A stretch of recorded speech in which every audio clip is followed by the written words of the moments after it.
In another example, we're asked to find the nth term of the arithmetic sequence whose first terms are 2 and 9. So we know that we're starting 2, then 9. That's A1 and A2. But because they tell us that it's an arithmetic sequence, we can assume that this pattern continues on. So A2 minus A1 will give us our common difference. I'm doing 9 minus 2 is 7. So if my little bunny jump here is plus 7 each time, I can easily find the first several terms. The next term will be 16. That's 9 plus 7. And if I add another 7 here, I'll have 23. If I add another 7, I get 30. If I add another 7, 37, etc. Now, I made this an infinite arithmetic progression or an infinite arithmetic sequence. Well, I've got a little scoreboard here. A1 I know is 2, and my common difference is 7. So to find any term, I'd like that explicit formula. AN is equal to A1 plus n minus 1 times D. So the nth term is equal to the first term, 2, plus n minus 1. I want to keep the n as the variable. I'm defining this general term in terms of n. And my common difference, of course, in this case is 7.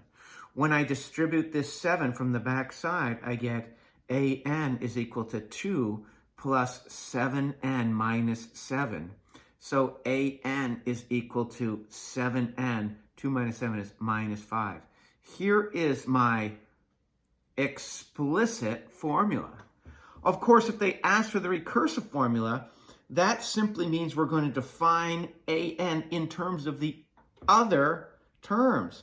An, you often see it like this. It's not exclusively an minus 1. We've seen them before when we had an minus 2 or an plus 1. But I can say an is equal to the term before it. You have to understand that if we're talking about the fifth term, then this is a5 minus 1 is the fourth term, for example. An minus 1 plus the common difference, comma, a1 is equal to 2. We have to state where we're starting from. So this one here, I'll put an R next to this for recursive and an E next to this for explicit. When they ask for the general term or find the nth term, they're asking for this one. And again, the power of this is I could easily find a to the thousandth term is 7 times 1,000 minus 5, which is 6,995. Now, look how easily I found that. If I was going to do that with the recursive formula, I would certainly have to know the 999th term according to my formula and then add 7 to it. So I'd have my work cut out for me. Using your calculator to generate the terms of a sequence is fairly easy. I'm going to go to this button here. Well, first, let me create a new document.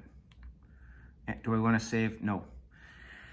I'm in my calculator, and if I want to search the whole calculator, I can go to this book button.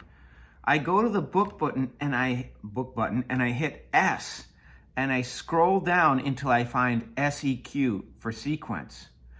And now it's saying here, SEQ, expression, comma, variable, comma, low, comma, high. So I click this and I say my expression was 2, that was A1, plus parentheses, n minus 1. So I have to go down here to my little pad, n minus 1. And on the outside, it was times D. And our D, our common difference, was 7. Then I put comma, and I have to state the variable. The variable was n, comma, well, which variables, which terms do you want to calculate? Let's do the first 10 terms. So that's 1, comma, and I'm going to stop at term 10. So I've created a finite sequence. I only want the first 10 terms. And when I hit enter, it gives me 2, 9, 16, 23, 30, 37, 44, 51, 58, 65. So a nice little trick from our calculator.